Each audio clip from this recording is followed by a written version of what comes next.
नमस्कार। पॉलिटिक्स में आप सबों का स्वागत है। और आज हम जिस पॉलिटिक्स की चर्चा करने जा रहे हैं वो पॉलिटिक्स है कि टाइगर अभी भी जिंदा है। जी हां, और वो टाइगर कौन है जिसने सिर्फ अपनी उपस्थिति ही दर्ज नहीं कराई है, सामने वाले को एहसास करा दिया है कि अभी मैं जिंदा हूं और बिहार की राजनीति हमारे अनुसार चलेगी। जब तक हम इस जहां में हैं, बिहार की बादशाहत किसी दूसरे के हाथों में नहीं जा सकती है। आज नीतीश ने वो साबित कर दिया। 24 घंटे के इस क्लाइमेक्स में नीतीश ने जिस तरीके से बाजी पलटी है, कह सकते हैं कि नीतीश जैसा कोई दूजा नहीं। बिहार की राजनीति में कोई दूसरा चाणक्य नहीं, या यूं कह सकते हैं कि ये नीतीश को कह सकते हैं कि ये बाजीगर है। ये मैं इसलिए कह रहा हूं कि वो तमाम सीटें जो चिराग के खाते में डाल दिया गया था, वो राजगीर हो, हिलसा हो, तारापुर हो, राजापाकर हो, तमाम गाय घाट हो, तमाम ऐसे सीटें हो जिन सीटों को लेकर बड़ी बड़ी बातें हो रही थी। धुमल सिंह की सीट हो, मांझी हो, सब जितनी भी सीटें थी इस तरीके की सीट, सारी की सारी सीटें देने पर मजबूर कर दिया नीतीश कुमार ने। जो 9 सीटों पर नीतीश ने आपत्ति जताई थी, उसमें से 8 सीट इनको वापस कर दिया गया। और अब चिराग के सामने वो वैसा ही सीट है जहां उनको सीधे तौर पर आरजेडी से मुकाबला करना है।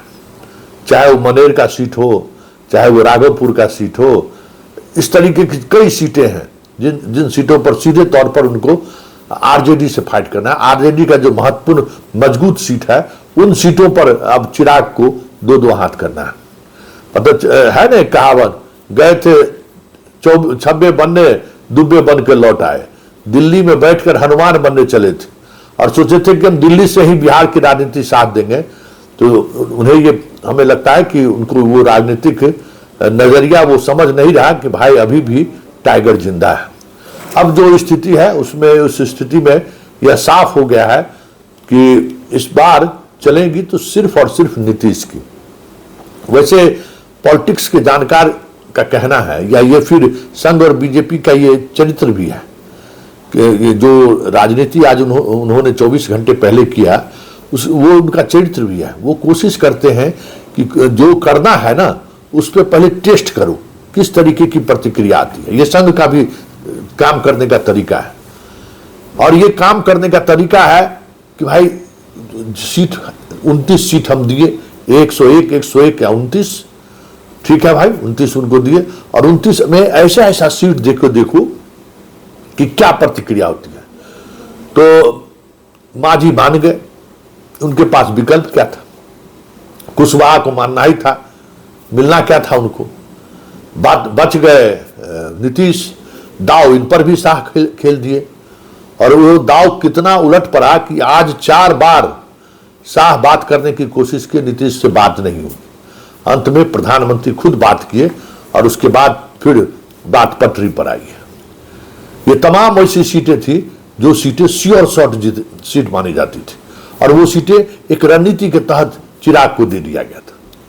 चिराग बल्ले बल्ले थे कि भाई हमें वो ये सीट मिल गए, अब हमें क्या है, हम तो अपने तरीके से चीजें, क्योंकि कहीं कहीं ये उस रणनीति का हिस्सा था जिस रणनीति के तहत नीतीश को चुनाव से पहले ही, मतलब कि आपकी हैसियत जताने की कोशिश थी कि चिराग को ऐसी सीट दे दो जो स्ट्राइक रेट 25-24 आ जाए, उसके बाद नीतीश को निपटाने में कोई दिक्कत नहीं होगी। दूसरी उनकी कोशिश थी कि समता पार्टी वाले जो लोग हैं, जो नीतीश के वफादार हैं, ऐसे वफादार लोगों को थोड़ा साइड किया जाए। नए लोगों को टिकट पे ज्यादा ध्यान केंद्रित कराने की कोशिश भूजा पार्टी के द्वारा हुआ, वो भी उसमें भी विफल रहे। नीतीश खुद कमान संभाले, और अब जितने विनय चौधरी जी को, अजय चौधरी जी को बेनीपुर से टिकट दे दिया गया, मतलब जितने खास नीतीश कुमार के थे, मुखिया को टिकट यहाँ से आपको अपने नालंदा से उन्होंने दे दिया। सब वो सीटें जो सीटें कह सकते हैं कि हासिल करके नीतीश को अंगूठा दिखाने की रणनीति बना रहे थे चिराग, कहिए तो औंठा दोनों काट लिया नीतीश कुमार ने। अब देखना दिलचस्प होगा कि हनुमान अब करते क्या है। देखिए, बिहार की सियासत में जो काम रामविलास पासवान नहीं कर पाए, वो काम चिराग करने चले थे, और वो भी नीतीश और लालू के रहते हुए।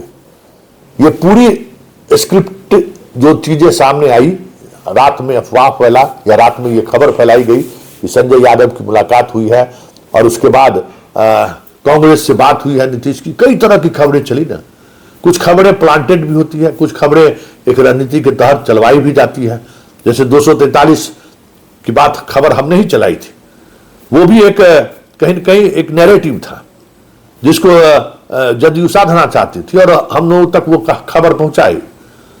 ये जैसे ही एक बात समझ लीजिए, बिहार की राजनीति में कभी ये नहीं नीतीश चाहेंगे कि लालू खत्म हो जाए, और कभी लालू नहीं चाहेंगे कि नीतीश खत्म हो जाए। जैसे ही यह बात हुई, खबर चली और बीजेपी की बेचैनी बढ़ गई कि आरजेडी से कहीं बातचीत तो नहीं शुरू हो गया है।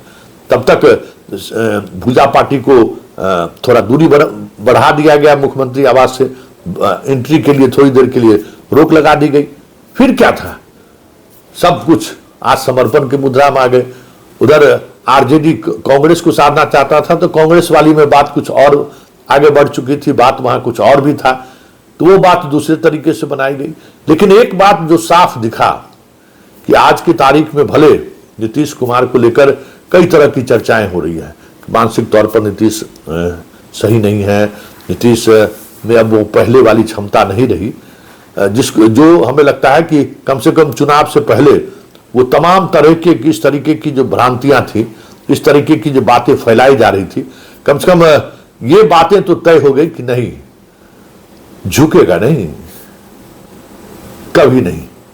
और ये इनका कह सकते हैं कि अंतिम समय में, चुनाव के टिकट बंटवारे के अंतिम समय में जिस तरीके से मजबूती के साथ नीतीश कुमार ने अपनी उपस्थिति दर्ज कराई है, जल्द देखिएगा किसी मंच से बीजेपी के प्रधानमंत्री या देश के प्रधानमंत्री